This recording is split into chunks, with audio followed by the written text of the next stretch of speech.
Mari kita berdoa, saudara. Tuhan yang sudah memberikan firman, di mana melalui firman Tuhan memberi kesempatan kami boleh beriman. Kiranya Tuhan yang sudah menuliskan kitab Ibrani melalui hamba Tuhan pada hari ini juga membuka hati kami, membuka pengertian kami, supaya melalui firman kami boleh lebih mengenal Tuhan yang mengasihi dan menyelamatkan kami. Berkati ya Tuhan kelas PA bagi keluarga yang diadakan pada hari ini. Kiranya Tuhan menolong kami yang di sini di GRI Pusat, dan pada saat yang sama jemaat GRI Singapura yang mengikuti melalui Zoom, dan saudara-saudara kami yang berada di luar yang juga mengikuti melalui Zoom. Berkati semua yang akan mengikuti melalui YouTube mulai pada esok hari. Biarlah Tuhan memberkati kebenaran ini, boleh terus meneguhkan, menguatkan, dan menuntun kami kepada arah pengertian yang benar. Urapilah hamba-Mu dengan belas kasihan, dengan pertolongan, dengan kuasa dan kerendahan hati. Tuhan taruh di dalam hatinya apa yang menjadi isi hati Tuhan. Dalam nama Tuhan Yesus kami berdoa. Amin. Minggu lalu ada pertanyaan dari seorang yang hadir ya, namanya Ibu Leoni. Saudara sering melihat dia di dalam Reform 21. Pertanyaannya begini saudara. Musa itu lari dari Firaun, sebetulnya kan dia takut dibunuh. Tetapi kan di dalam kitab Ibrani dikatakan dia meninggalkan Firaun karena dia tidak mau harta di Mesir. Ya, saudara coba baca di dalam Ibrani pasal yang ke-11.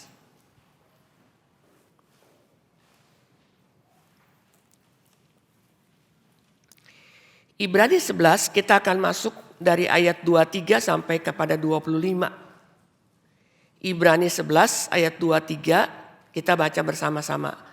1, 2, 3. Karena iman maka Musa setelah ia lahir disembunyikan selama 3 bulan oleh orang tuanya. Karena mereka melihat bahwa anak itu elok rupanya dan mereka tidak takut akan perintah raja. Karena iman maka Musa setelah dewasa menolak disebut anak putri Firaun. Karena ia lebih suka menderita sengsara dengan umat Allah daripada untuk sementara menikmati kesenangan dari dosa. Ya, saudara kalau melihat di sini kita melihat bahwa Musa di dalam dia umur 3 bulan dia masih bisa dirawat oleh orang tuanya. Jadi hidupnya Musa ya. Yang pertama pada waktu Musa lahir, Raja Firaun memberikan hukuman kerja paksa bagi bangsa Yahudi. Apa sebabnya Raja Firaun memberikan kerja paksa yang berat, menganiaya mereka? Karena mereka punya multiplikasi sangat banyak. Jadi Firaun takut kalau jumlah penduduknya Mesir sama orang-orang Yahudi ini lebih banyak ini. Kalau mereka berontak kita akan mati. Ya, ini adalah ketakutannya Firaun. Kenapa saudara? Pada waktu Yakub dengan keluarganya dari Kanaan ke Mesir karena kelaparan, mereka itu ada 70 orang. 70 orang ini tidak termasuk Yusuf ya, karena Yusuf ada di Mesir. Sudah menikah dengan orang Mesir, sudah punya anak. Yang pertama adalah Manase, kedua Efraim. Setelah Yakub meninggal dunia, Yusuf punya anak-anak yang lain juga. Jadi kira-kira anak laki-lakinya ada 5. Nah kedua anak Yakub ini, kedua anaknya Yusuf diangkat anak sama Yakub. Jadi waktu Musa lahir, kita melihat penderitaannya ya. Waktu dia lahir, ini keluar. Yang kedua, raja juga memerintahkan supaya bidan ya, yang menolong orang Yahudi itu lahir harus membunuh semua bayi laki-laki. Bunuh bayi laki-laki semua. Bayi laki-laki orang Yahudi ya. Ini juga tidak berhasil saudara. Karena bidan yang takut kepada Tuhan. Waktu dia lihat laki dia gak bunuh. Maka dia mengatakan sebelum bidan datang mereka sudah lahir. Jadi ini gagal. Rencana yang ditetapkan oleh Firaun gagal. Yang ini gagal. Maka keluarlah peraturan ketiga. Ya. Diperintahkan kepada semua orang Yahudi, semua bayi laki-laki. Dari orang Yahudi harus dilempar. Dilempar ke sungai Nil menjadi satu persembahan kepada dewa yang namanya adalah Sobek. Ini artinya adalah buaya. Sebagai satu worship, ya. Di sini orang tuanya memelihara si Musa sampai 3 bulan. Setelah 3 bulan, dia tidak lagi bisa menyimpan atau membesarkan Musa karena sudah berbahaya. Kalau mereka berani melanggar perintahnya raja, bukan cuma Musa yang dibunuh, termasuk orang tuanya, Amran dan Yohebed. Kita melihat ya bagaimana Tuhan memelihara. Nah ini masuk ya. Di dalam Kejadian 3 ayat 15, mari kita buka. Saudara, seluruh Alkitab ini berbicara mengenai penebusan. Bagaimana Tuhan menyatakan kasih-Nya untuk menyelamatkan manusia ya. Kejadian 3:15. Kita sama-sama baca. Kejadian 3:15. 1, 2, 3. Aku akan mengadakan permusuhan antara engkau dan perempuan ini, antara keturunanmu dan keturunannya. Keturunannya akan meremukkan kepalamu dan engkau akan meremukkan tumitnya. Setelah Adam dan Hawa berdosa, Allah ya, ini berbicara, ini Adam, ini Hawa. Dan ini adalah iblis. Permusuhan antara apa? Permusuhan antara Allah dengan setan dan permusuhan antara Allah dengan keturunan perempuan. Keturunan perempuan ini singular, ini menunjuk kepada Kristus. Aku akan mengadakan permusuhan antara engkau dengan ini. Keturunan perempuan ini yang namanya Kristus akan meremukkan kepala. Keturunan ini akan meremukkan tumit ya waktu Yesus disalib. Jadi sepanjang daripada kitab Kejadian sampai Wahyu, Allah menyatakan rencananya menyelamatkan manusia. Maka di dalam Kejadian 12 Allah panggil Abraham.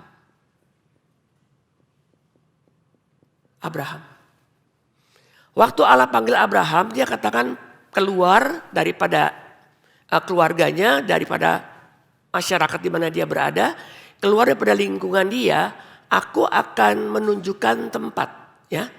Tempat, aku akan memberikan tempat. Ini menunjuk kepada Kanaan. Tanah yang dijanjikan Tuhan. Aku akan membuat namamu besar, ya. Nama yang besar. Nama besar dari Abraham. Ini nama Abraham dihormati oleh pertama adalah orang Yahudi. Yang kedua adalah Kristen. Yang ketiga yang menghormati itu adalah Islam. Ibrahim. Aku akan menjadikan kamu, memberi kamu nama yang besar. Yang ketiga, ini yang besar saudara. Janji akan keturunan. Keturunan Abraham yang singular itu adalah keturunan yang menjadi berkat bagi dunia, ya.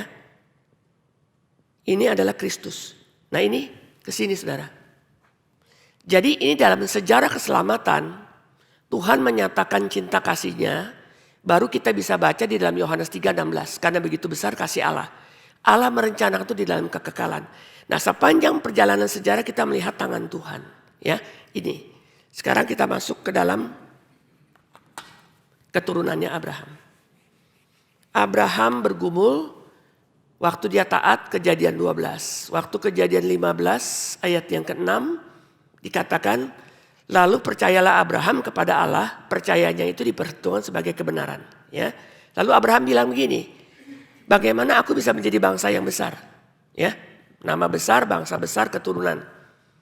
Aku gak punya anak, mungkin Eliezer yang akan naik menjadi ahli waris. Tuhan katakan tidak. Anak yang dijanjikan itu dari Sarah. Ya. Jadi pada waktu Tuhan berjanji memberikan anak, Sarah umurnya 65, Abraham umurnya 75. Keturunanmu akan seperti pasir banyaknya dan seperti bintang. Lalu janji ini diteguhkan, ayat Kejadian 17. Ini Ishak udah lahir, lalu setelah diberikan diuji, ya. Serahkan anakmu yang satu-satunya yang kau kasihi. Nah ini ujian yang paling berat. Kita melihat di dalam sejarah bagaimana Tuhan menyatakan kasih-Nya, saudara. Jadi waktu kita baca Alkitab, kita nggak baca sepotong-sepotong ya. Pengertian teologi ini menyatakan kasih setia Tuhan itu tidak bergantung kepada kita itu setia apa tidak. Karena Dia setia, di dalam Dia menggenapi janjinya ya. Konsep perjanjian atau konsep kesetiaan Tuhan itu sepanjang zaman, saudara. Tadi lagunya kita nyanyikan ya, aku percaya kepada Dia. Nah, kita melihat di dalam tangan Tuhan yang mau menyelamatkan manusia, Tuhan itu pakai orang, saudara, di dalam gerakan pelayanan Dia. Selalu Dia pakai orang. Allah panggil Abraham, ya. Lalu Abraham ini punya anak dengan Hagar, namanya Ismail. Kita tahu ya, menjadi bangsa Arab. Lalu dia menikah, dia punya anak dengan Sarah. Ini anak perjanjian, namanya adalah Ishak.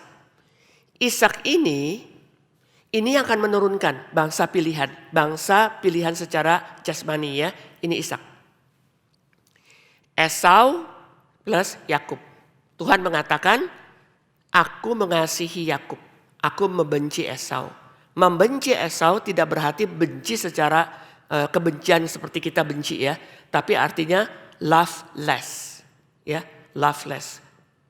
Allah lebih mengasihi Yakub. Nah, dari Yakub turun ya ceritanya Yusuf yang kita sudah dengar 4 minggu yang lalu. Nah, setelah Yusuf, ingat saudara ya, Yakub dan keluarganya itu akhirnya bisa tinggal di Mesir karena ada kelaparan. Di sini sudah disampaikan dalam Kejadian pasal yang ke-15. Keturunanmu akan menjadi orang asing selama 400 tahun. Ini kita sudah baca waktu minggu lalu. Mereka akan ditindas ya, tetapi aku akan melepaskan mereka ini ya. Dan mereka akan menuju kepada tanah yang dijanjikan, yaitu Kanaan ini. Jadi kita melihat di dalam seluruh sejarah, mau Mesir menjadi negara yang paling terkenal, paling kaya, paling top saat itu, kita melihat tangan Tuhan. Ya. Lalu Tuhan melepaskan umatnya, ingat saudara ya, ini umat pilihannya dari Mesir menuju ke Kanaan. Karena ini tanah yang dia janjikan kepada Abraham. Jadi Tuhan membangkitkan siapa? Tuhan membangkitkan yang namanya Musa. Nah, ini ceritanya Musa di sini. Jadi pada waktu mereka keluar dari Kanaan, ya, ini Musa. Lalu pada waktu umur 40 tahun, dia melihat, si Musa ini merasa, saya ini umat pilihan. Ya, walaupun ibunya yang membesarkan dia adalah putrinya Firaun. Tapi identitas itu dia miliki. Karena pada waktu ibunya mengasuh dia, menyusui dia, setelah ditemukan oleh putri Firaun serahkan kepada inang yang bisa menyusui. Maka kira-kira sampai usia 3 tahun. Ibunya menanamkan iman kepada Musa, kamu itu umat pilihan. Waktu usianya 40 tahun, Musa kepingin keluar ya dari istana. Dia jalan-jalan, dia lihat bangsanya diperlakukan dengan tidak adil. Waktu itu dia bertindak sebagai hakim yang belum waktunya Tuhan. Waktu dia lihat, wah orang Yahudi kok dipukul sama orang Mesir ya. Maka dia membunuh orang Mesir, dia sembunyikan jenazahnya itu di pasir. Nah itu umur 40 saudara. Ini pertanyaan Ibu Leoni ya, 40 tahun. Dia lari karena dia takut dibunuh oleh Firaun, atau dia lari karena dia tidak mau disebut anak putri Firaun. Nih saudara, patokannya di sini ya. Dan kita melihat di dalam hidupnya Musa, dia lari ke Midian ya, Midian. Setelah Sarah meninggal, Abraham menikah dengan Keturah. Keturunan daripada Abraham dengan Keturah ini menjadi bangsa namanya Midian. Nah Musa waktu lari dari Mesir, dia pergi ke Midian. Jadi dia tinggal di Midian, di padang belantara 40 tahun. Disinilah dia menikah dengan anak daripada Rehuel, ya, Rehuel atau Jethro. Dia menikah dengan Rehuela Zipporah. Lalu di sini dia dapat 2 anak dari si Zipporah. Ini 80 kan? Usia inilah Tuhan berbicara kepada Musa dengan adanya semak yang terbakar. Dia katakan, kamu balik ke Mesir, bicara sama Firaun supaya melepaskan umatku pergi. Nah itu cerita daripada Musa ya. Sekarang kita masuk kepada intinya saudara. Oke. Saya ajak saudara lihat ayat 21. Kejadian 3:21.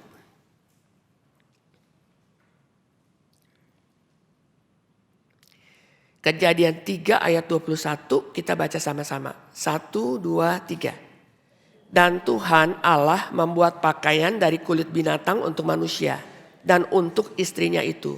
Lalu mengenakannya kepada mereka. Yang berbuat dosa adalah Adam dan Hawa. Ini saya hapus ya.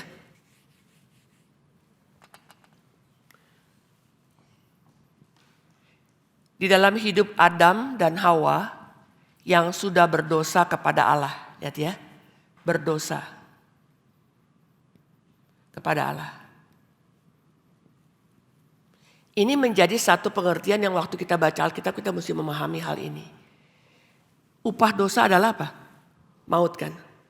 Tetapi pada waktu Adam dan Hawa berdosa, mereka enggak mati. Lalu Allah memberikan kepada mereka pakaian dari kulit binatang. Pakaian dari kulit binatang. Jadi saya berdosa, ada yang menutup saya. Ya, karena kalau saya berdosa, Allah memandang kepada saya, Allah murka karena saya berdosakan. Maka ada yang covering up. Di dalam perjanjian lama, itu adalah darah binatang. Kita nggak tahu ini apa, domba atau apa kita nggak tahu. Tetapi nanti waktu kita baca suratnya Musa dari kitab Imamat, kita tahu oh itu maksudnya domba. Jadi ada yang mati mengganti, konsep mati mengganti. Ini namanya substitusi, saudara. Jadi manusia, mereka tidak bisa datang ke bait Allah dengan tangan kosong. Mereka harus bawa korban. Binatang ini lebih rendah dari manusia. Binatang tidak mungkin mengampuni dosa. Tetapi mereka berjanji kepada Allah sebetulnya. Ya. Dengan ini baru manusia dapat ibadah. Dapat menyembah Allah, dapat melayani Allah. Mati mengganti ini terus berkembang saudara. Sampai kepada perjanjian baru. Baru Yohanes 1 ayat 29 mengatakan. Inilah anak domba Allah.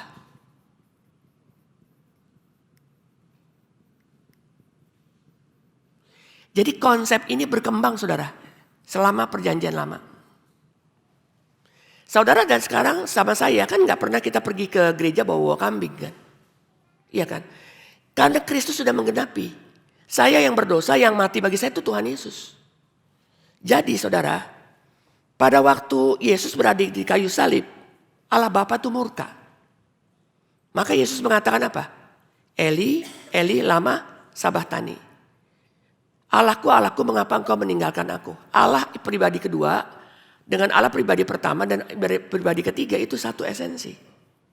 3 pribadi. Dan gak pernah pisah. Karena menanggung dosa saya dan saudara dia harus berpisah. Jadi kita melihat konsep ini saudara itu sudah ada di dalam kitab Kejadian. Yang berdosa saya tetapi yang mati mengganti saya itu adalah Tuhan Yesus. Ini cerita Paskah. Jadi kalau Yesus sudah mati bagi saya, mengampuni dosa saya, maka kita dimampukan untuk hidup bagi dia. Karena di dalam diri kita sudah ada Tuhan. Jadi kalau saya Kristen, saya tetap hidup di dalam dosa, berarti saya itu memang belum menerima Kristus, saudara. Jadi di sini kita melihat ini konsep anak domba Allah ini kan di dalam perjanjian baru. Dijelaskan di dalam 4 Injil, Matius, Markus, Lukas, Yohanes, menunjuk kepada ini.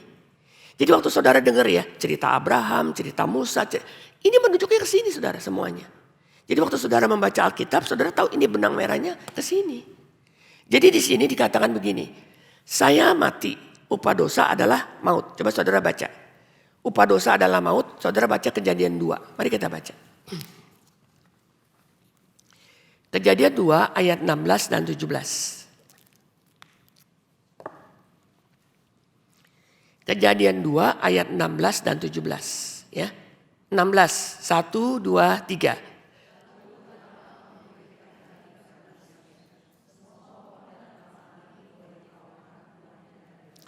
Perintah ini diberikan oleh Allah kepada Adam dan Hawa sebelum mereka berbuat dosa.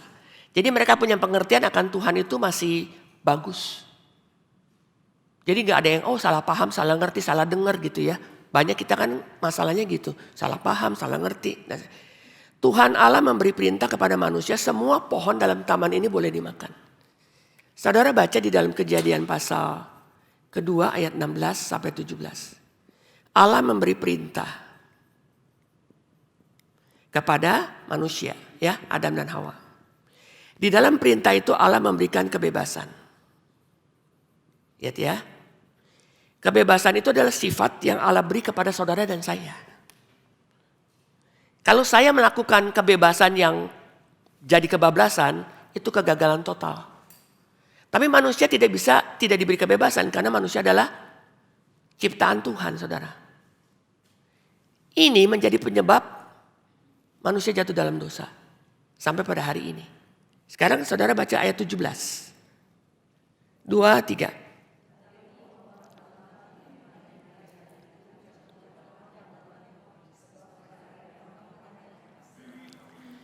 Jadi di dalam kebebasan ini manusia bisa memilih. Pilihannya ada 2 ya.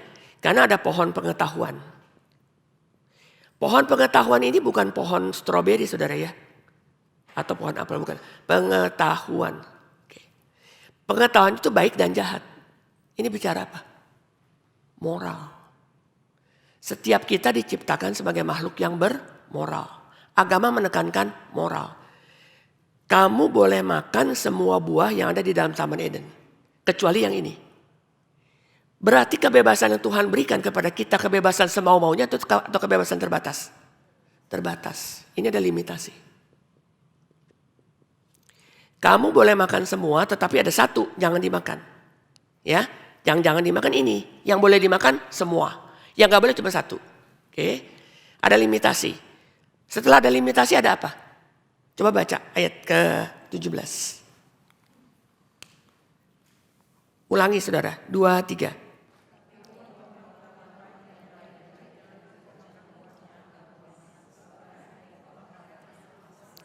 Kalau manusia melanggar konsekuensinya apa? Mati. Jelas ya? Oke, di sini mati. Kalau Roma 3 ayat 23 apa isinya saudara? Hafal? Semua manusia sudah berbuat dosa dan sudah all have sinned and fall short of the glory of God. Siapa yang berdosa? Adam dan Hawa. Lalu kita ini nggak pernah makan buah ini kan? Iya kan? Tetapi kita sudah jatuh di dalam status. Ya, banyak yang bilang, saya dulu pelayanan di Rutan, saudara, diajak sama si Pak Kokhan. Terus udah selesai firman Tuhan, Pak Kokhan bilang, sekarang saudara-saudara boleh tanya jawab. Waduh, saya kaget ya. Yang nanya itu narapidana saudara ya. Pertanyaan pertama apa? Apa artinya dosa? Terus saya tanya, kamu namanya siapa? Adam. Ya itu dari kamu saya bilang. Dia tanya ini loh. Jadi orang-orang yang sudah melakukan kejahatan ya, itu pikiran teologisnya dalam saudara. Karena dia udah berbuat. Ada satu pemuda umurnya berapa ya? 17. Chinese. Saya bilang, kamu di sini udah berapa lama? Oh, baru berapa lah hari. Kamu kenapa bisa di sini? Saya membunuh. Astaga, dalam hati saya ya. Bener loh saudara, itu mukanya imut-imut banget deh. Kayaknya bukan orang jahat punya gitu. Bukan yang gimana modelnya, enggak. Ada satu lagi ya, waktu saya pelayanan di penjara perempuan. Di Tangerang. Jadi kalau udah selesai itu kita bisa ngomong-ngomong sama mereka. Ada juga yang gak boleh ikut. Kita punya kebaktian karena mereka Islam. Jadi mereka di sebelah jahit-jahit, bikin lap-lap gitu ya. Kita boleh beli. Saya tanya, dia masih muda sekali perempuan Islam. Saya bilang, udah berapa lama dek di sini? Oh ya, kan saya kena hukuman apalah KUHP nomor. Saya pernah hafal tuh hukumnya.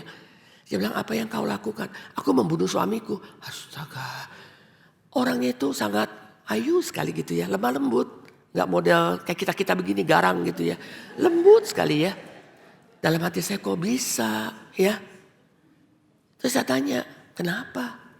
Suami saya selingkuh bu sama tetangga belakangan, rumahnya kan di kampung. Terus saya tanya, kamu lakukan apa? Waktu dia tidur aku tusuk jantungnya. Astaga, dalam hati saya. Itu punya keberanian saudara ya. Saking udah marah ya. Dia pakai apa? Pakai pisau dapur. Setelah itu saya menyerahkan diri. Karena dia udah marah sekali. Keberanian itu yang saya gak punya saudara. Itu benar-benar. Sekarang saudara lihat ya, upah dosa adalah maut. Saudara jangan bilang, oh kita orang Geri gak terlalu berdosa. Bukan masalah banyaknya atau sedikitnya saudara. Ini beda dengan Katolik. Katolik ada dosa yang kecil, ada dosa besar ya. Oke. Dosa itu gak ada besar, gak ada kecil saudara. Dosa itu melanggar apa? Melanggar perintah Tuhan. Kenapa saya disebut orang berdosa? Karena saya bukan keturunan monyet ya, saya keturunannya Adam. Betul kan? Berarti saya menurunkan apa? Status. Saudara di sini nggak ada yang rambutnya bule dari lahir ya, kecuali saudara Bu Cherry, bule cat sendiri. Karena orang tua kita punya rambut hitam, kita diturunkan kan. Nah kalau sudah ada status, berarti saya punya potensi untuk apa? Berbuat. Saya tanam pohon mangga, statusnya mangga kan. Waktu pohon itu besar, dia keluar apa? Mangga. Saya status berdosa, berarti saya punya potensi apa? Berbuat. Masalahnya saudara dan saya berbuatnya itu sampai membunuh orang, enggak semua saudara ya. Karena masih ada anugerah Tuhan. Anugerah umum maksud saya. Kita masih takut berbuat dosa, kenapa? Ada penjara, ada rumah sakit, ada kuburan, iya kan? Itu masih anugerah Tuhan.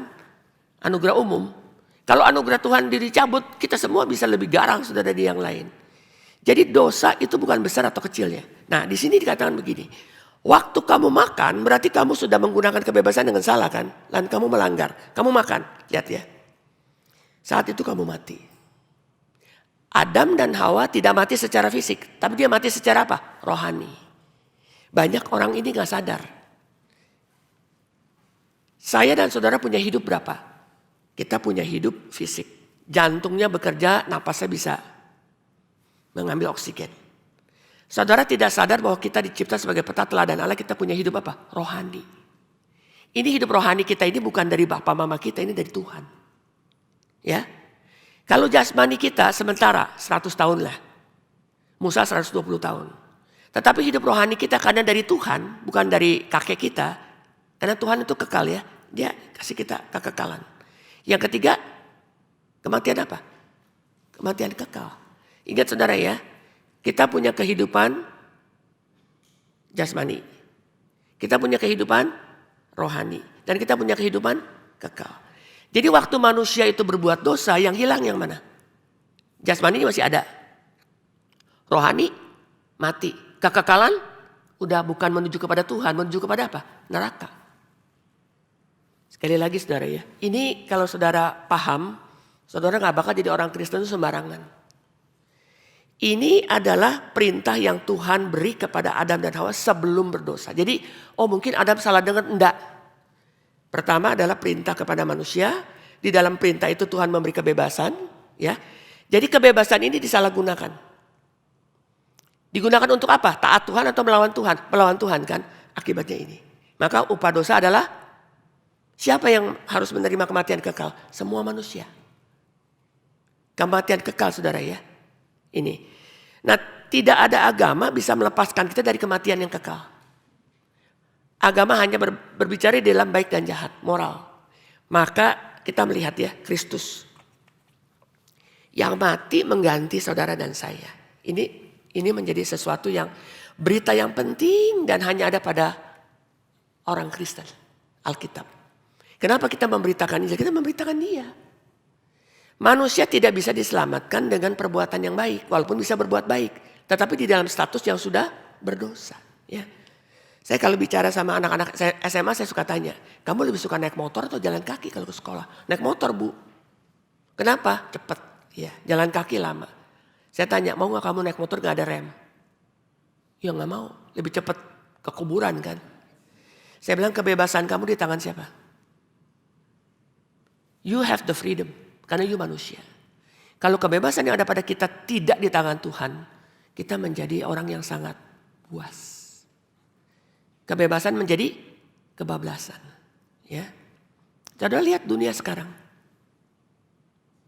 Masuk kepada transgender, LGBTQ sebagainya. Manusia udah gak ada. Keluar daripada rel. Makin lama akan lebih parah. Ini yang Ibu Leoni tanya hari ini orangnya gak datang. Ya. Konsep substitusi. Ini dia duduk dengan Pak Romi minggu lalu. Pak Romi udah jelaskan. Ini janjinya Tuhan. Ini sudah ada di dalam Kejadian 3 ayat 21. Binatang itu mati bukan karena dia berdosa, karena saya berdosa. maka kulitnya bisa dipakaikan kepada Adam dan Hawa. Nanti sepanjang perjanjian lama, semua orang yang mau berbakti kepada Tuhan gak bisa dengan tangan kosong. Harus ada darah. Nah simbolnya itu adalah binatang. Nah saudara dan saya sekarang kita tidak membawa binatang. Karena Kristus sudah mengampuni kita. Lalu kita bawa persembahan. Ucapan syukur. Kita membawa pujian waktu kita masuk dalam ibadah. Makanya datangnya gak terlambat kan mulai fotum dan salam. Waktu persembahan kita berikan. Perpuluhan kita kembalikan karena kita tahu Tuhan begitu mengasihi kita. Dan orang yang mengerti ini pasti mereka adalah orang yang melayani Tuhan. Kenapa? Bagaimana saya bisa membalas kebaikan Tuhan? Tuhan mati mengganti saya. Konsepnya di sini saudara. Sekali lagi ya. Biasanya saudara ya. Anak remaja mulai mau bebas. Betul gak? Pertama dia minta apa? Aku kos aja ya. Kalau dia tinggal di Manado dia mau sekolahnya di Surabaya. Macam-macam lah ya. Pokoknya jauh dari orang tua. Banyak yang tidak mengerti hal ini saudara. Kebebasan itu dari awal tidak pernah diberikan oleh Tuhan kepada kita kebebasan yang semau-maunya. Paham saudara?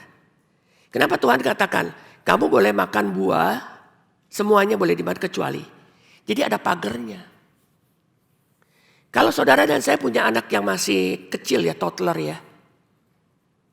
Kita tidak izinkan dia main di luar karena ada motor, ada mobil. Kenapa? Bahaya. Maka jangan pergi keluar di dalam rumah. Pagar itu sebetulnya menolong untuk anak itu tidak ketabrak saudara. Nah limitasi itu Tuhan beri untuk apa? Supaya manusia tahu. Yang membatasi kebebasan kita itu adalah firman.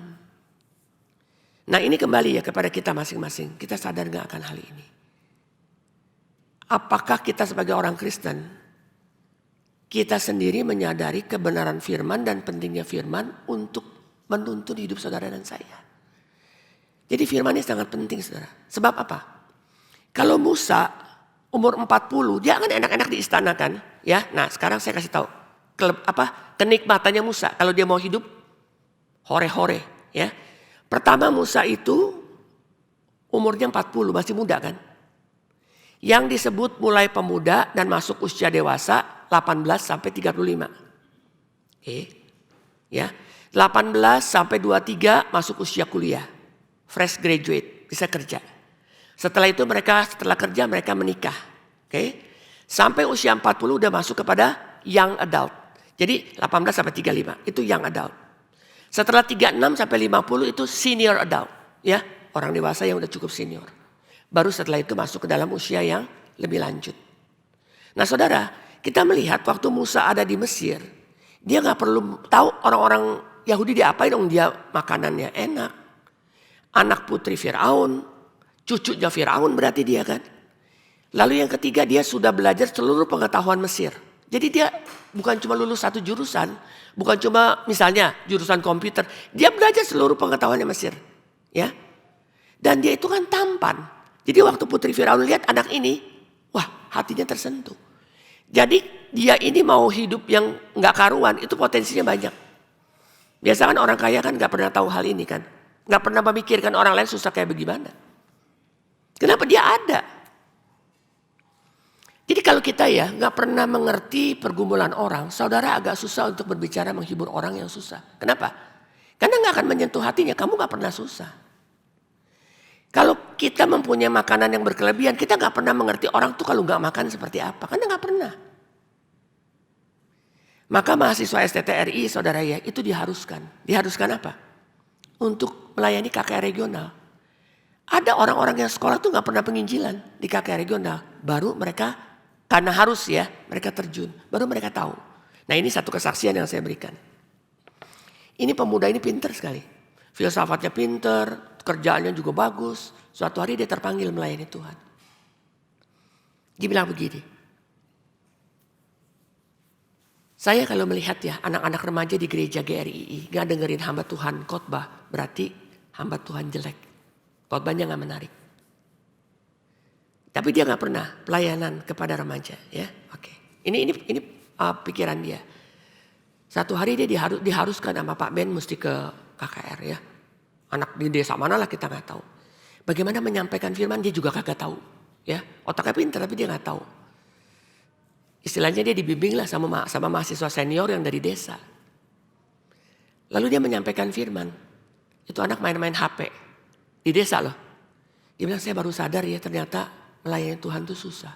Saya bilang begini, kamu ya lulusan STTRI, kamu pinter, Inggrisnya bagus, dosennya dari Amerika dan sebagainya.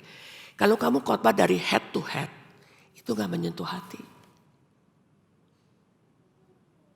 You gak bisa menyentuh hati karena kamu gak pernah bergumul.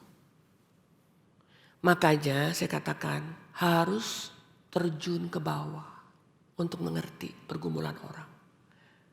Bagaimana kamu bisa menguatkan orang yang sakit? Bagaimana you belajar empati kalau you terlalu pinter dan you juga gak pernah pusing sama hidup orang. Gak bisa.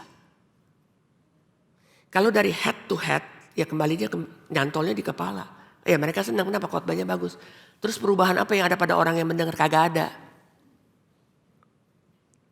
Karena yang pertama untuk manusia beriman itu adalah hati. Ya. Masih ingat Ibrani 11 ayat pertama, iman adalah dasar dari segala sesuatu yang kita harapkan. Dasar itu kalau rumah itu fondasi. Patung ada satu patung Hercules, saudara saya udah lihat, gedenya minta ampun, 5 ton. Masukin aja itu setengah mati ya, 5 ton. Saya bilang bagaimana bisa masuk museum, jebol ini, gak kuat kan ditaruh di bawah. Kalau fondasi saudara gak kuat ya, dengan arus dunia yang begini, saudara jangan berpikir kita bisa melewati. Apalagi anak-anak saudara dan saya. Jadi Musa di dalam kehidupannya, walaupun masa-masa mama dan papanya bisa membimbing dia itu terbatas. Tapi waktu itu orang tuanya gak buang-buang waktu. Menanamkan kepada Musa umat pilihan itu apa. Kekekalan itu apa. Kesementaraan itu apa. Nilai itu apa. Waduh luar biasa saudara. Maka umur 40 dia sadar. Saya ini umat pilihan. Maka dia berani meninggalkan Mesir. Jadi semua privilege yang dia dapat sebagai keturunan Firaun ya ini cucunya kan. Dia lupa. Dia lupakan. Dengan aktif saudara. Anak muda sekarang kan mencari kesenangan dunia. Melupakan iman kan. Dia terus kebalikannya. Jadi dalam hal ini kita melihat. Karena iman Musa meninggalkan Mesir. Karena iman loh saudara. Duniawi dia udah dapat semuanya. Tapi dia mengerti dia adalah apa? Umat pilihan Tuhan. Kita buka dari Kisah Rasul 7. Kisah Rasul 7 kita mulai dengan ayat yang ke-17. 7 ayat 17. Kita baca bergantian. Ayat 17 saudara baca. 1, 2, 3.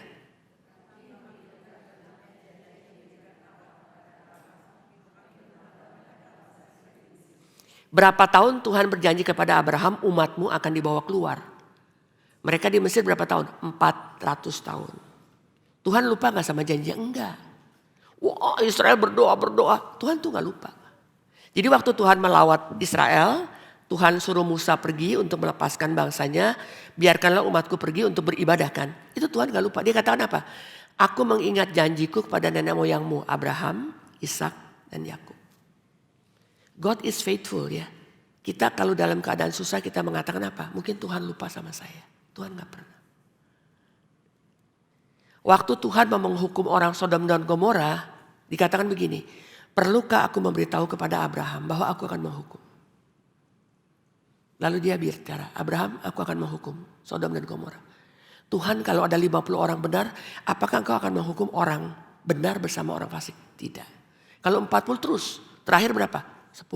Karena gak ada yang benar kecuali Lot. Terus gak ada komunikasi. Dia kasih tahu. Jadi begitu waktunya tiba, waktu Tuhan mau melepaskan keturunannya si Abraham nih dari Mesir. Jumlah mereka sudah 2 juta. Dari 70 ya, sekarang 2 juta. Kalau Kisah Rasul mengatakan 75 keturunan Yakub. Karena waktu ditulis di dalam kitab Keluaran, Yusuf, istri dan anaknya gak dihitung. Jadi itu 70. Waktu di dalam Kisah Rasul dikatakan keturunan Yakub 75. Ya karena sama anak-anaknya Yusuf. Jadi anaknya Yusuf 2, waktu si Yakub ke sana. Lalu setelah Yakub mati ada anak lagi 3, ada 75. Ya, oke. Jadi waktu Tuhan mau melepaskan mereka, jumlah mereka 2 juta. Dari mana saudara? Kalau saudara teruskan baca kitab Keluaran ya. Orang laki-laki umur 20 ke atas yang bisa berperang itu 600.000. Nah itu perkiranya dihitung apa? 600 laki-laki berarti berapa yang perempuan, berapa yang anak-anak.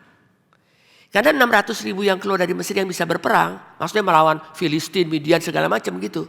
Mereka tuh kan gak percaya akan janji Tuhan. Mereka mati semua di padang belantara. Jadi yang masuk yang mana? Yang di bawah 20. Dan yang lahir selama 40 tahun di padang belantara. Bukan mereka lebih baik saudara. Karena untuk masuk ke tanah Kanaan yang dijanjikan Tuhan, itu bukan karena kita baik. Tetapi kita percaya atau tidak kepada janji Allah kepada Abraham. Umatmu akan masuk. Jadi yang sisa tinggal 2. Yaitu Kaleb dan Yosua. Dan orang-orang yang umurnya waktu keluar dari Mesir di bawah 20 dan yang lahir pada waktu mereka dalam perjalanan 40 tahun. Jadi mama papanya itu ya berarti itu mati semua di padang gurun. Why did they die? Because of unbelief. Kenapa kita diselamatkan? Bukan karena kita baik, karena kita percaya bahwa Tuhan mati mengganti saya di kayu salib. Bukan karena kita baik, bukan karena kita bisa melaksanakan seluruh hukum Tuhan yang gak ada saudara. Tapi karena kita sudah diselamatkan, maka kita dimampukan untuk mentaati firman Tuhan. Bukan kemampuan dari saya, kemampuan dari Roh Kudus. Sekarang ayat 18, saya bacakan. Sampai bangkit seorang raja lain yang memerintah tanah Mesir. Seorang yang tidak mengenal Yusuf. Ya, jadi ini raja yang mengeluarkan peraturan itu. 19 saudara baca.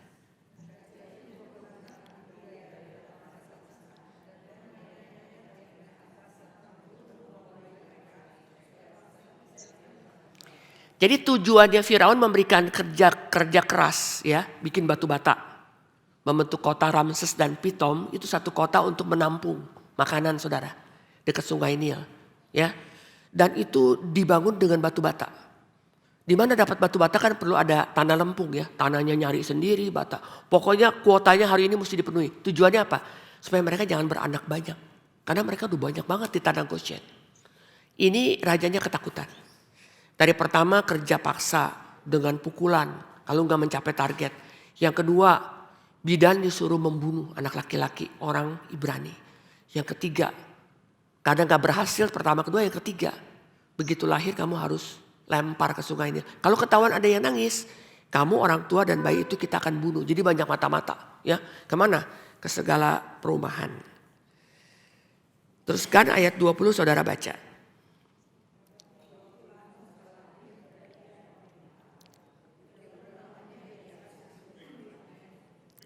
Ini kesaksiannya Stefanus saudara kalau saudara baca ya. Sekarang 21. Lalu ia dibuang, tetapi putri Firaun memungutnya dan menyuruh mengasuhnya seperti anaknya sendiri. Saya tanya saudara, kalau mama papanya takut ya, waktu buang musuh, kok udah sampai 3 bulan baru dibuang? Ketahuan misalnya gitu ya, mereka akan mati.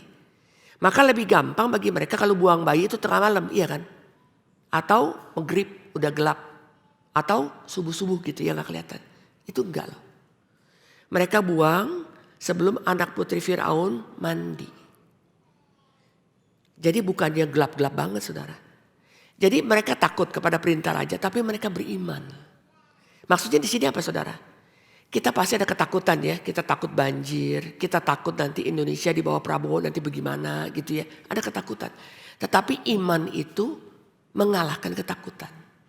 Sekalipun mereka takut, mereka juga berharap anak ini jangan sampai dibunuh. Mungkin di dalam anak ini ada penggenapan janji Tuhan melepaskan mereka dari Mesir. Mereka kan berharap. Karena Amran dan Yohebed ini keturunan Lewi saudara. Dua-dua keturunan hamba Tuhan. Jadi mereka berharap demikian. Maka mereka taruh bayi itu di antara pinggirnya sungai Nil itu udah lalang tumbuhan. Agak nyangkut saudara. Karena kalau gak nyangkut ke bawah arus. Sungai itu akan berakhir di laut. Antara laut dan sungai namanya Payau. Itu tempat buaya. Jadi Miriam disuruh ngumpet di sana. Liatin kalau putri Firaun itu mandi. Ya. Nah pada waktu dibuka sama dayang-dayangnya dikasih ke putri Firaun. Anak itu langsung ada satu compassion dari putri Firaun. Aduh ini bayinya orang Ibrani. Jadi kehidupan Musa ya kita lihat tangan Tuhan ya. Tidak mungkin menjadi mungkin. Perintah raja untuk membunuh. Lalu raja mengiyakan anaknya pelihara anak orang Ibrani. Ini kan bertolak belakang kan. Itu kan atas seperti tujuan bapaknya. Saya mau angkat anak nih Pak, anak orang bilang, oh iya boleh loh. Jadi dia melanggar peraturan kan. Jadi besarkanlah dia di situ. Kalau dia nggak di istana dia udah mati saudara. Padahal Tuhan mau pakai dia untuk melepaskan umatnya setelah 400 tahun. Waktunya 400 tahun itu betul. Teruskan ya. 21 saudara baca.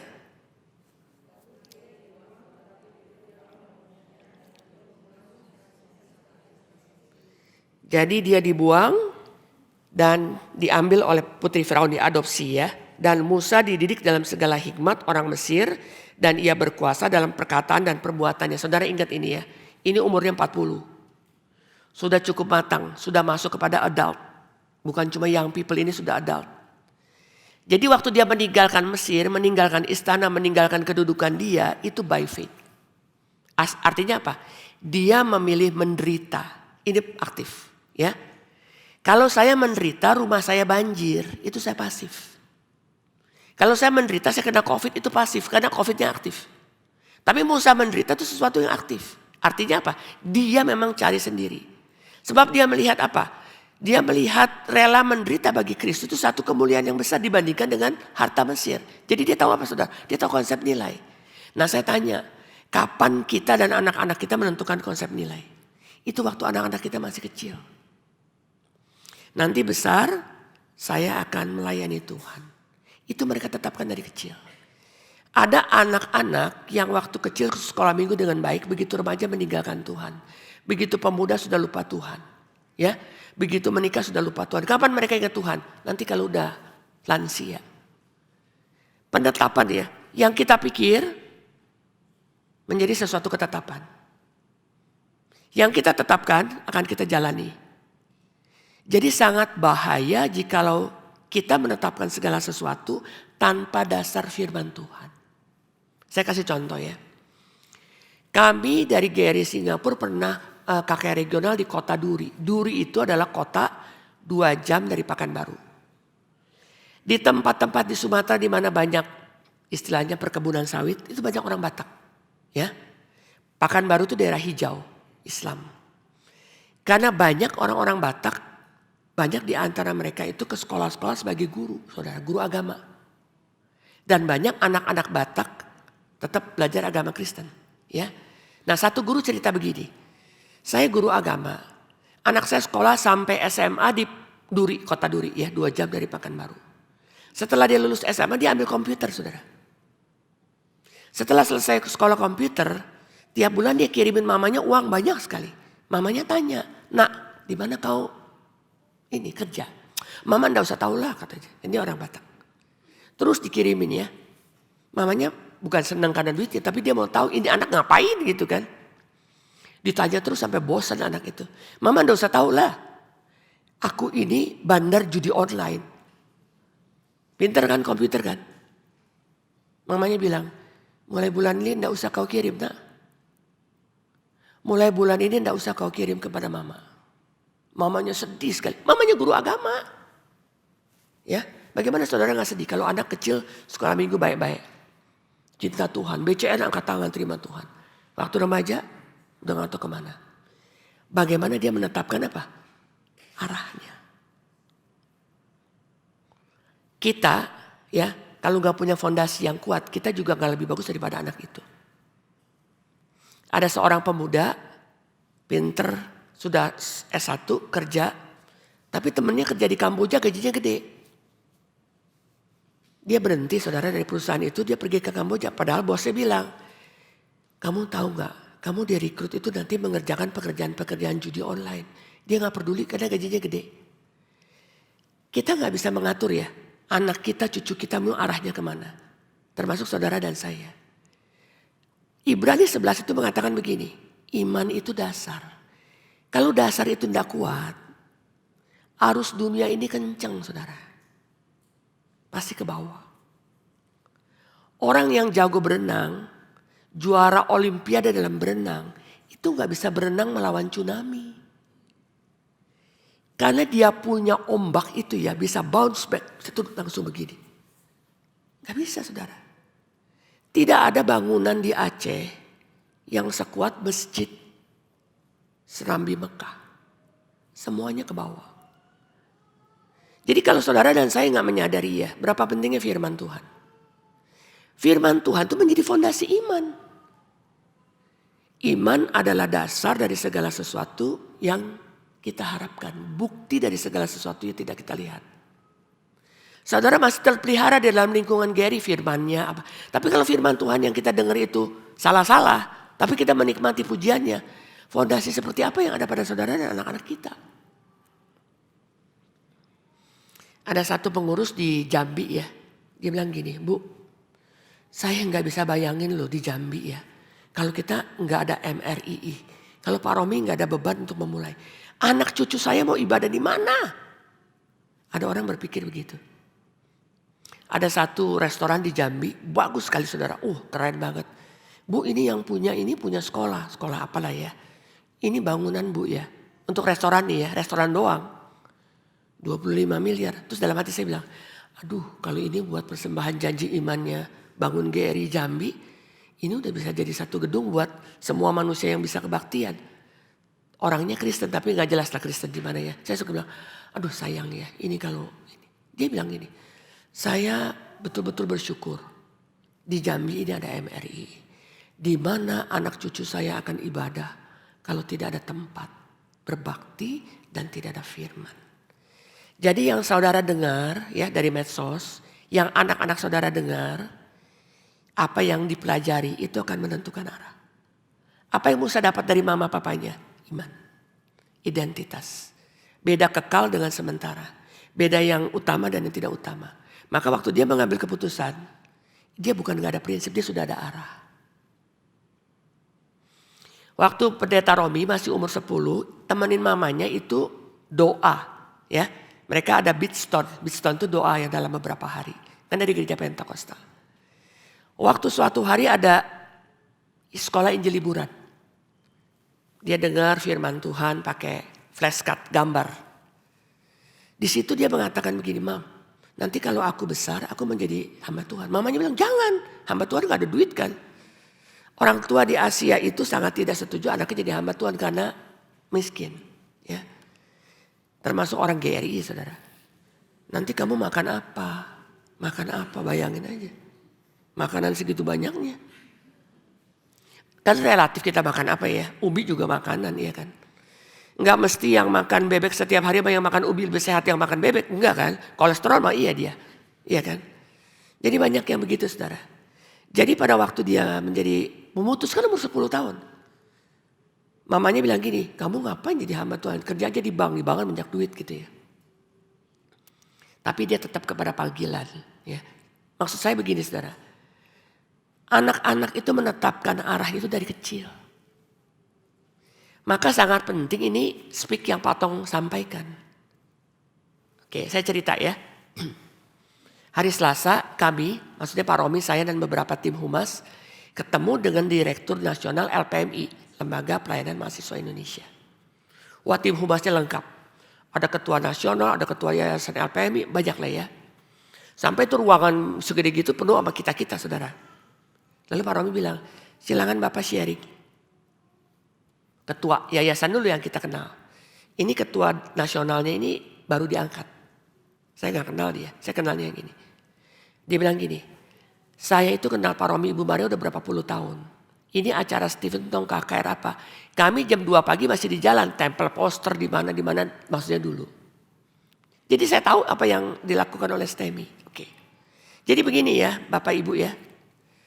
Tahun 2033 kami LPMI akan merayakan 2000 tahun amanat agung. Kita mengerti kan Yesus disalib 33 kan. Dia mengatakan pergi beritakanlah Injil. Apa yang sudah gereja lakukan selama 2000 tahun. Waduh ini kunci saya bilang. Lalu setelah dia bicara panjang lebar. Kami LPMI akan begini. Wah visinya bagus. Saya tanya 30 tahun yang akan datang. Saya bicara sama dia. Pak 30 tahun yang akan datang. Mungkin saya udah gak di dunia. Siapa yang meneruskan pelayanan? Bukankah pemuda? Iya. Harusnya mereka tuh ikut speak kali ini saya bilang begitu. Kalau bukan Tuhan mengarahkan mereka, siapa yang mengarahkan mereka? Oh iya ya. Berapa kampus yang dipegang oleh LPMI? 400. Satu kampus kirim 10 orang aja udah 4.000 saya bilang. Kita kan juga bukan cuma ngomong slogan-slogan kan 2000 tahun amanat agung begana begini. Pelaksanaannya gimana? Gitu. Dia agak kaget juga ya. Idenya sih bagus di atas papan tulis. Pelaksanaannya gimana? Mereka ini yang sekarang pemuda 18-35, mereka tuh di mana? Dan mereka itu mau kemana kalau mereka tuh nggak ada arah? Nah, saudara belajar dari Musa. Waktu orang tuanya mendidik dia itu masanya sangat sedikit, ya. Tetapi karena Tuhan memakai dia, Tuhan pelihara. Musa itu ya, saudara ya, penderitaannya ya itu bukan dari luar, bukan karena dia sakit jantung mesti dibypass, enggak. Kakaknya, jemaat yang dia bawa, ya, terus berkali-kali komplain, marah, mempertanyakan Musa ya. Kita kalau jemaat udah berontak, hamba Tuhan udah mau keluar ya, resign. Biasanya hamba Tuhan kalau mau keluar alasannya apa? Mau studi lanjut. Dalam hati saya dia mah kabur. Kalau kita nggak berani menghadapi kesulitan, nggak mungkin kita maju, saudara. Dari kesulitan itu. Di situ Musa makin lama, makanya dia mengatakan, dia rela menderita seperti Kristus. Penderitaan dia itu adalah aktif. Bukan penderita, ya udah kalau saya kena kanker itu kan pasif. Banjir ya udah, mau apa banjir ya, itu kan pasif. Ini kan dia aktif. Aktif untuk apa? Betul-betul menderita bagi Kristus. Dan karena dia aktif, maka dia menjadi tipologi daripada Kristus. Teruskan ayat ini. 23 saudara. Saudara baca 23.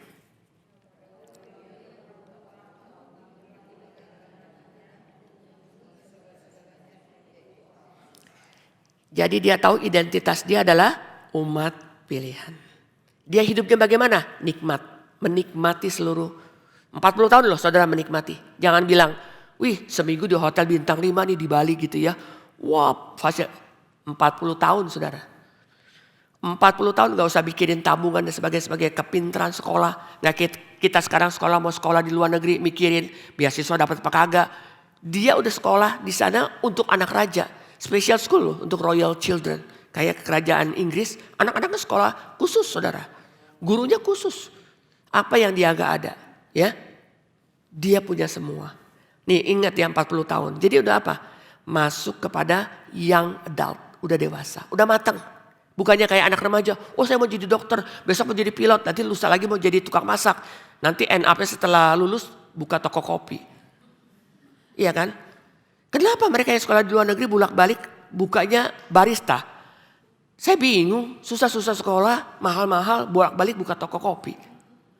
Ada satu ya tuh, saudara saya lihat di dekat pasar baru seberang. Ada bakmi yang terkenal pakai gerobak. Mamanya bikin bakmi, bapaknya udah meninggal. Anaknya jaga kasir, bukan pakai komputer, saudara pakai yang apa simpuah namanya, hitungan. Saya bilang, Bu, anak-anak sekolah di mana? Di Amerika. Ya astaga sekolah di Amerika jauh-jauh pulang jagain bakmi. Yang masak tetap mamanya. Kesian ada tuh waktunya ya. Dan juga biaya yang mesti dikeluarkan. Jadi kita melihat Musa itu bukan dari tidak ada menjadi ada. Dari miskin menjadi kaya. Dari kaya dia rela miskin. Iya kan? Dia rela miskin. Dia tahu. Dan dia tahu yang dia kerjakan. Nah ini penetapan kepada apa? Ditetapkan, dia pikirkan, yang dia suka, dia tetapkan, dia jalankan. Apa yang ada di dalam pikiran kita? Apa yang kita tetapkan? Ya, setelah kita pikir, oh kita suka, lalu kita tetapkan, lalu kita jalankan. Ini saudara mau pilih hari Kamis, mau pergi jalan-jalan atau me time, istilahnya kita kan ada me time ya. Atau kita mau apa, atau kita mau belajar. You have to choose. Jadi ini kan arah. Jadi disitulah arah. Jadi Musa sudah tahu identitas saya umat Tuhan. Kesadaran itu loh saudara. Kesadaran itu bagaimana bisa ditanam di dalam hati kita dan anak-anak kita. Itu mulai ya. Makanya sebagai orang tua, bapak, ibu. Jangan pernah putus asa. Mendoakan, mendorong. Dan kita menjadi contoh teladan. Kalau kita udah tutup mata kita serahkan mereka kepada Tuhan. Tapi waktu kita hidup jangan buang waktu.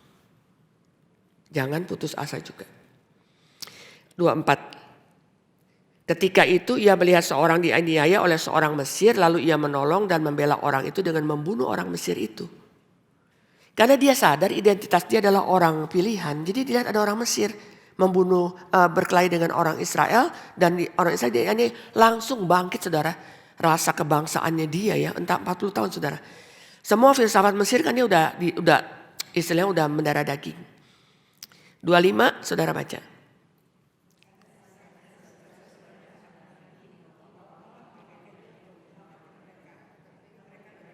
Musa pikir saya orang Mesir, mestinya mati nggak mati. Berarti ada maksud Tuhan kan kepada saya. Dia bertindak saudara. Menurut apa? Menurut pemikiran dia. Tapi belum waktunya. Orang Israel tuh nggak menghargai dia. Nah sekarang baca ayat yang ke-26 saudara. Saudara baca 23.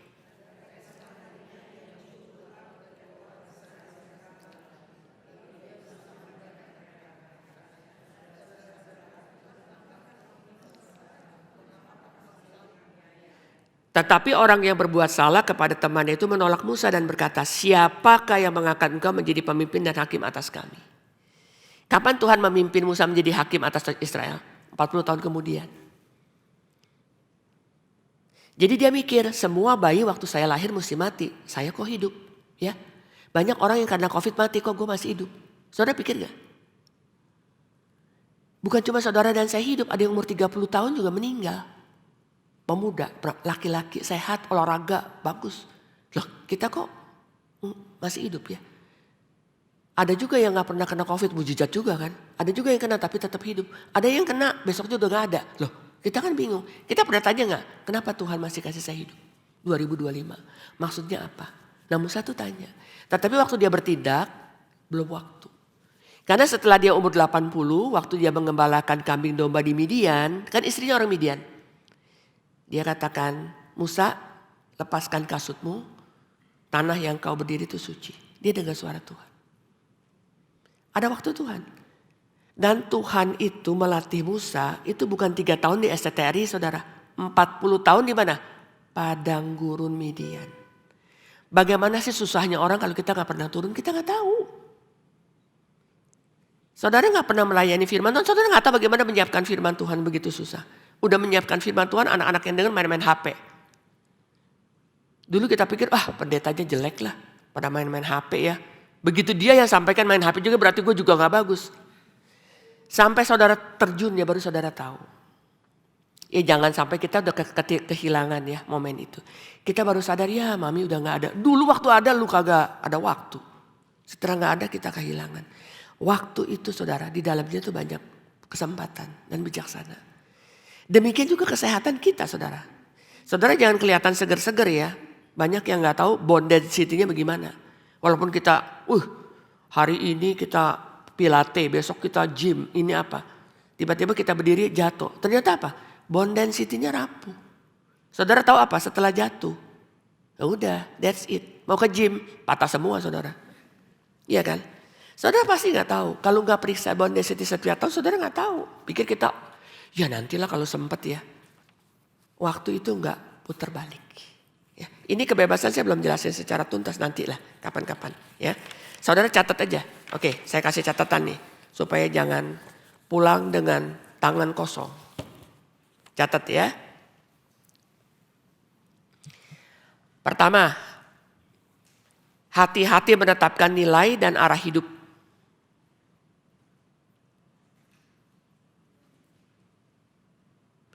Apapun yang kita pikir sangat mempengaruhi apa yang kita suka.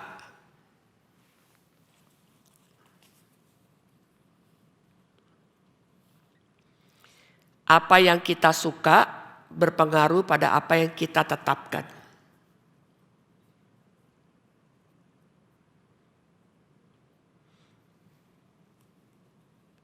Apa yang kita tetapkan berpengaruh pada apa yang kita lakukan.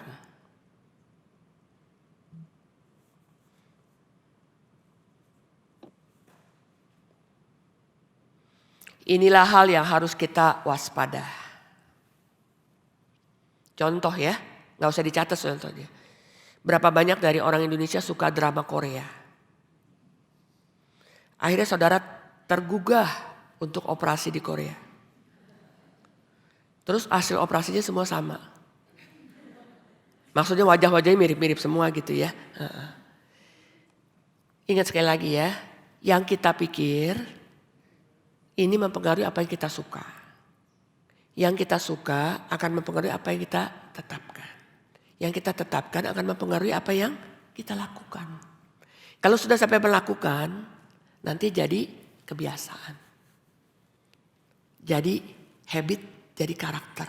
Hati-hati, demikian juga dengan diri kita.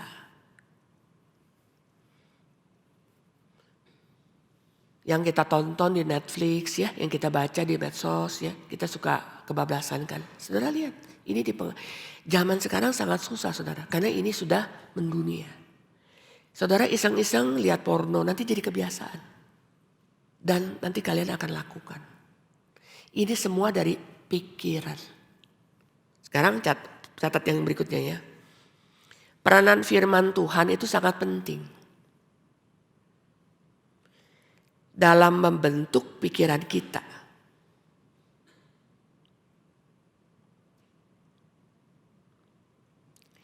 Jikalau firman yang kita dengar sembarangan,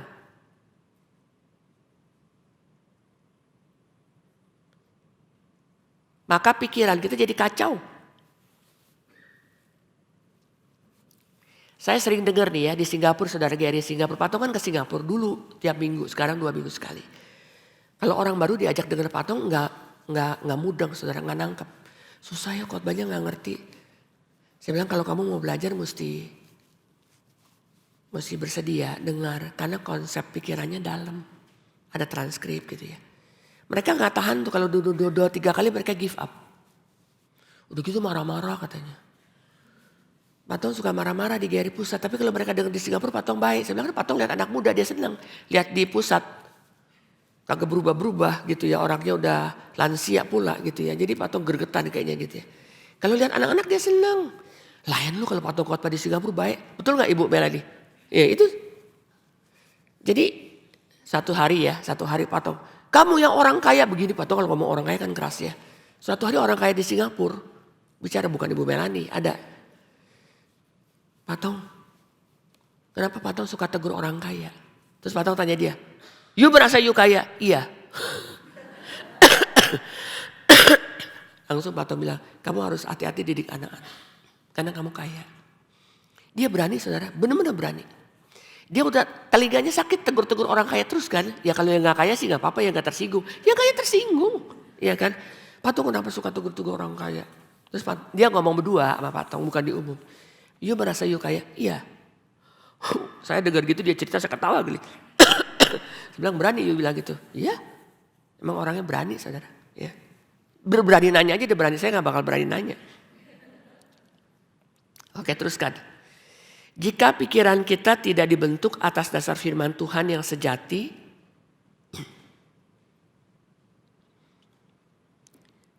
ajaran yang betul-betul sesuai kebenaran,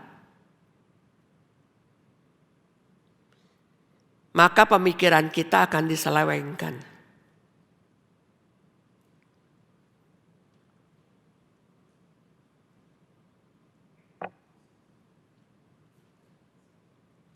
Jika pikiran kita tidak dibentuk atas dasar firman Tuhan yang sejati, ajaran yang betul-betul sesuai kebenaran, maka pemikiran kita akan diselewengkan.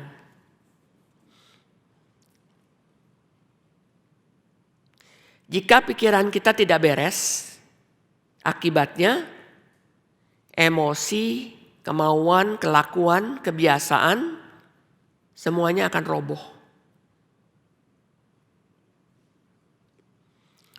Jika fondasi tidak kuat, siapa yang bisa membangun di atasnya?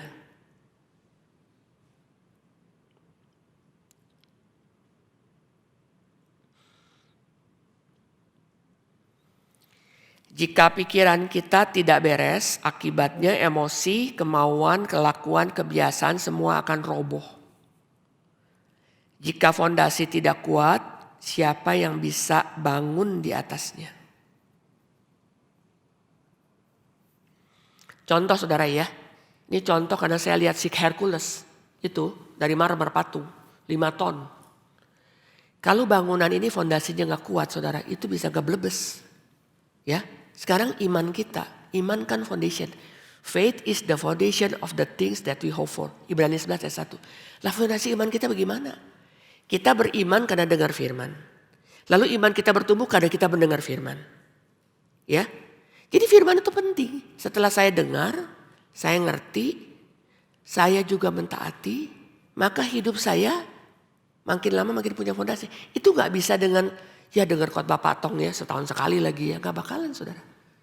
Khotbah patong lagi susah dimengerti. Sekali aja kita mesti ulang-ulang. Saya ingat patong khotbah. Saya kan kalau di Jakarta pas saya gak pelayanan ya. Di luar. Saya dengar khotbah di sini. Bijaksana dari Tuhan itu dasar dari seluruh bijaksana yang lain. Saya ingat ya. Pantesan itu anak dapat pendidikan agama Kristen di sekolah. Waktu lulus dari sekolah komputer jadi judi online, bandar. Berarti apa saudara? Dia belum punya bijaksana yang dari Tuhan. Takut akan Tuhan adalah permulaan bijaksana. Iya kan? Jadi kalau gak ada fondasi, arahnya kemana-mana kan gak jelas. Jadi judi online, jadi bandar, jadi macam-macam kan. Ya selingkuh, ya segala macam. Walaupun Kristen. Mamanya guru agama. Tapi gak ada apa? Gak ada fondasi yang kuat. Jadi pikirannya, emosi, kelakuan udah kacau balau saudara. Penting sekali ya, ingat orang tuanya Musa punya iman. Kita minta belas kasihan Tuhan buat anak-anak kita. Saudara masih punya otoritas atas anak-anak saudara dari umur 6 sampai 12. Jangan, ya terserah. Anak-anak gak bisa diterserahin saudara. Harus dikasih arah. Didiklah anak muda menurut jalan yang patut baginya. You have the authority over your children. Jangan lepaskan mereka. Waktu itu adalah waktu emas di tangan saudara. Saudara lepas, ya that's it. Ya gak tahu kalau Tuhan beranugerah dia kembali. Kalau enggak kita gak tahu. Catat lagi, perhatikan diri kita, anak-anak kita. Apa yang masuk ke dalam otak mereka dari medsos, media sosial, dari pergaulan, dari apa yang mereka baca. Anak-anak saudara ya, 0 sampai 12. Setelah itu mereka remaja. Pastikan semua itu berdasarkan kebenaran yang sungguh-sungguh benar.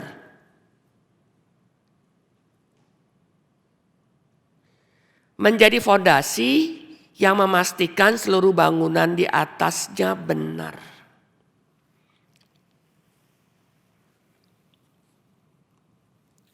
Contoh saudara ya, ada satu jemaat di GRI Karawaci. Dari kami mulai dia udah ikut sekolah minggu umur 2 atau 3. Terus ya sampai dia kuliah. Dia kan kuliahnya di Swiss German University. Ya tetaplah remaja pemuda ke GRI. Waktu dia mulai masuk remaja teman-temannya kan gak karismatik. Mah teman aku semuanya gak ada yang di GRI. Itu gerejanya rame banyak anak muda. Maminya sama papinya kata ya kamu pergi aja ke sana. Di sana ya nyanyinya. Bahasa roh ya. Dia bilang, Mi aku gak mau ke sana. Aku takut. Dia memutuskan sendiri. Kalau kita bilang jangan, gak boleh begini-begini. Kan dia marah. Mami ini kolot GRI terus begini-begini. Kalau anak kita gak punya fondasi dia ikut saudara temannya. Kenapa? Dia gak mau ikut maminya ke gereja. Yang sekarang terbalik. Orang tua ikut anak. Ingat saudara ya, kita mengarahkan anak. Nah kesempatan itu cuma 0 sampai 12. Kalau saudara masih punya akses masuk ke cucu itu double berkat. Tapi jangan terlalu kepo. Karena itu bukan anak. Ada satu jemaat ya di Singapura. Wah baru punya cucu pertama exciting. Anaknya gerejanya itu di Orchard Road Presbyterian Church waktu itu. Ini baptisnya GRI ya. Kan maminya di GRI. Suaminya bilang, itu bukan anak kamu, itu cucu. Itu bukan wilayah kamu. Kita itu suka terlalu exciting memiliki semua-semuanya. Lupa. Itu wilayah anak dan menantu. Akhirnya mereka dibaptis di mana bayinya ya? Di gereja RPC. Suaminya ingetin, kamu kan oma ya, bukan mama. Jadi jangan juga kita kebablasan. Waktu saudara tuh 0 sampai 12. Itu waktu emas. Ya. Sampai di sini kelas, ada yang mau ikut lansia, silakan, udah terlambat lagi. Ya. Mari kita berdoa. Kami menaikkan syukur kepada Tuhan yang menentukan arah karena iman dan menuntun kami sepanjang hidup. Kiranya kami masih diberi kesempatan mempengaruhi anak, mempengaruhi cucu melalui kehidupan dan kesaksian kami. Tuhan tolong, biarlah sungguh hidup kami tidak membuang kesempatan yang Tuhan beri. Khususnya waktu-waktu yang berharga dengan anak-anak kami. Kami berterima kasih untuk mereka yang melayani anak-anak sebagai guru sekolah minggu. Biarlah mereka yang tidak mendapatkan didikan dari orang tua, mereka masih bisa mendapatkan arahan dari firman melalui guru-guru yang Tuhan pakai. Kami bersyukur ya Tuhan. Terima kasih untuk firman yang Tuhan beri pada hari ini. Dalam nama Tuhan Yesus kami berdoa. Amin.